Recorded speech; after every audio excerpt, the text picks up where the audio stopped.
Hello student, आज की इस वीडियो में एनसीईआरटी क्लास 10 एक्सरसाइज 3.1 का सॉल्यूशन देखेंगे। Question number 4। तो क्वेश्चन नंबर 4 हमारा क्या कहना है, which of the following pairs of linear equation are consistent या inconsistent. If consistent obtain the solution graphically. यदि कंसिस्टेंट है तो हमें इसका सॉल्यूशन निकालना है। तो चलिए देखते हैं कि हमारा ये फर्स्ट क्वेश्चन कंसिस्टेंट है या इनकंसिस्टेंट है। तो हमारा पहले ये हमारा A1, ये B1 और ये C1, A2, B2 और ये C2। तो हमारा कह रहा है A1 by B A2, B1 equal to B1 by B2 equal to C1 by C2। हमें देखना है ये कंसिस्टेंट है या नहीं है। तो ये हमारा A1 मेरा 1, A2 हमारा 2 आ गया इक्वल टू B1 हमारा 1 है और B2 हमारा 2 है इक्वल टू ये 5, ये -5 हो गया और ये -10। ये इस पार आएगा इक्वल टू के, तो ये माइनस में हो जाएगा। तो ये 5 1 जा 5, 5 2 जा 10। तो ये हमारा 1/2 इक्वल टू 1/2 इक्वल टू 1/2। ये तीनों हमारा इक्वल टू में आ गया। तो इसका मतलब ये हमारा क्या हो गया, ये हमारा कंसिस्टेंट हो गया। यही तो देखना था कि ये कंसिस्टेंट है या इनकंसिस्टेंट। तो ये तो हमारा कंसिस्टेंट आ गया। तो अब चलिए हम इसे सॉल्यूट करते हैं। ये जैसे मेरा फर्स्ट इक्वेशन है x plus y equal to 5, और यदि x की जगह पे हम 0 रख दें तो y equal to 5, y equal to 5 हो जाएगा, है ना। ये हमारा फर्स्ट इक्वेशन है और ये हमारा सेकंड, ठीक है। फिर यदि हम x plus y equal to 5, तो x की जगह पे यदि हम 2 रख दें तो क्या हो जाएगा हमारा y इक्वल टू 5 प्लस, ये प्लस में है तो ये इधर माइनस में चला जाएगा ना, ये -2 हो जाएगा। तो y इक्वल टू 3 हो जाएगा। उसके बाद अब हम दूसरा इक्वेशन देखते हैं। दूसरा इक्वेशन हमारा क्या है, दूसरा इक्वेशन कर रहा है 2x plus 2y equal to 10। तो यदि हम ये 2 को कॉमन ले लेते हैं, दोनों में है ना 2 को कॉमन ले लेते हैं तो थोड़ा इक्वेशन मेरा छोटा हो जाएगा, बस इसीलिए। और ये 2 इससे कट गया तो ये x plus y equal to 5 हो गया। अब हमें आसानी होगी इसका मान पुट करने में, वैल्यू पुट करने में, ठीक है। यदि हम इसका वैल्यू 1 ले ले, तो यदि हम इसका वैल्यू 1 ले लेंगे तो हमारा y equal to 5 - 1 equal to 4 हो जाएगा, है ना। और यदि हम फिर x का वैल्यू क्या करेंगे, x का वैल्यू अगर हम 4 ले ले तो x का वैल्यू 4 ले लेंगे तो हमारा y equal to 5 - 4 equal to 1 हो गया। y का वैल्यू क्या हो गया, मेरा y का 1 हो गया। अब हमें इसे चार्ट के रूप में तैयार कर लेते हैं, ठीक है। ये हमारा x है, ये हमारा y। फिर 2 है ना, 2 सॉल्यूशन है तो मुझे 2 चार्ट की जरूरत पड़ेगी।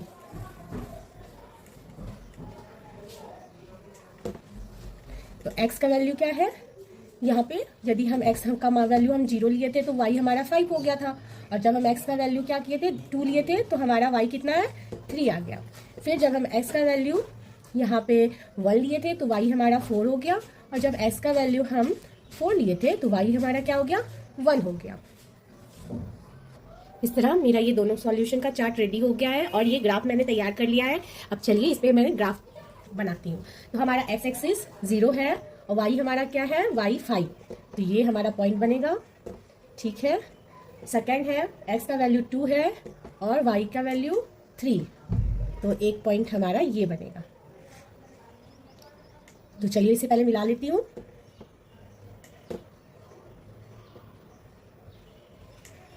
ठीक है। अब हम दूसरा देख रहे हैं सॉल्यूशन का। x का वैल्यू ये 1 है और y हमारा ये 4, तो ये तो यहाँ बन रहा है पॉइंट, देखिए इसी लाइन पे बन रहा है ना। फिर x का वैल्यू 4 है और y हमारा 1 है, x का वैल्यू 4 है और y हमारा 1 है, ये हुआ हमारा लाइन, है ना। इस तरह हम ये देखें कि हमारा ये ग्राफ बिल्कुल तैयार हो गया है। अब हम सेकंड क्वेश्चन देखेंगे। 1 है, ये B1, ये C1, A2, B2 और C2। A1 by A2 equal to B1 by B2 equal to C1 by C2। A1 हमारा 1 है, C2 हमारा 3, B1 हमारा -1 है और B2 हमारा -3 इक्वल टू C1 हमारा 8 है और C2 हमारा 16 है।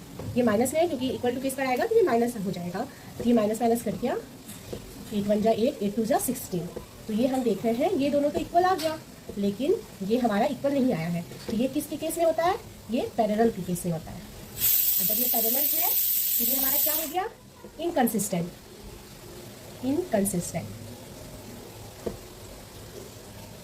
इस तरह हम दूसरा क्वेश्चन देखते हैं। इसका तीसरा नंबर का क्वेश्चन, ये हमारा A1, ये A2, ये B1 हो गया और ये C1। ये हमारा A2, ये B2 और ये हमारा C2 हो गया। A1/A2 equal to B1/B2 equal to C1/C2। चूँकि ये इनकंसिस्टेंट आया है इसलिए हमें इसका सॉल्यूशन नहीं निकालना है, क्योंकि यहाँ पे लिखा हुआ है ना, if consistent obtain the solution graphically. Consistent होगा तभी हमें इसका ग्राफिकल वैल्यू निकालना है, और नहीं तो बस इसे यहीं तक छोड़ देना है। तो अब हम आगे देखते हैं। A1 का वैल्यू 2 है, A2 हमारा 4, B1 हमारा 1 है, B2 हमारा -2, C1 हमारा -6 और C2 हमारा -4 है। तो हम देख सकते हैं 2 1 जा 2, 2 2 जा 4, 2 3 जा 6, 2। ठीक है, तो 1/2 इक्वल टू 1 -2 इक्वल टू 3/2। हम देख सकते हैं कि ये हमारा इक्वल नहीं आ रहा है। जब ये हमारा इक्वल नहीं आ रहा है तो ये क्या हो गया हमारा? ये इंटरसेक्ट का कंडीशन हो गया।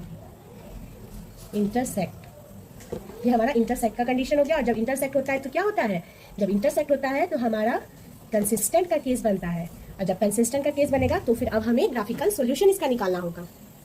तो इस तरह हमने देखा कि क्वेश्चन नंबर जो 3 है वो हमारा इंटरसेक्ट कर रहा है और वो कंसिस्टेंट है, और ये इक्वेशन मेरा 1 है और ये इक्वेशन 2 है। तो चलिए अब हम इसे ग्राफिकली सॉल्व, जिस तरह पहले पिछले क्वेश्चन को सॉल्व किया था बिल्कुल वैसे ही मैं इसे भी सॉल्व करूंगी।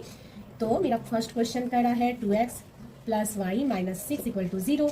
यदि x का मान हम 0 रख लेते हैं तो फिर y हमारा क्या हो जाएगा? ये इधर आ गया 6, ये y = 6 हो गया है ना। ये 0 किसी भी चीज़ को 0 को मल्टीप्लाई करने पे या डिवाइड करने पे 0 ही हो जाता है, तो ये हमारा 0 हो गया।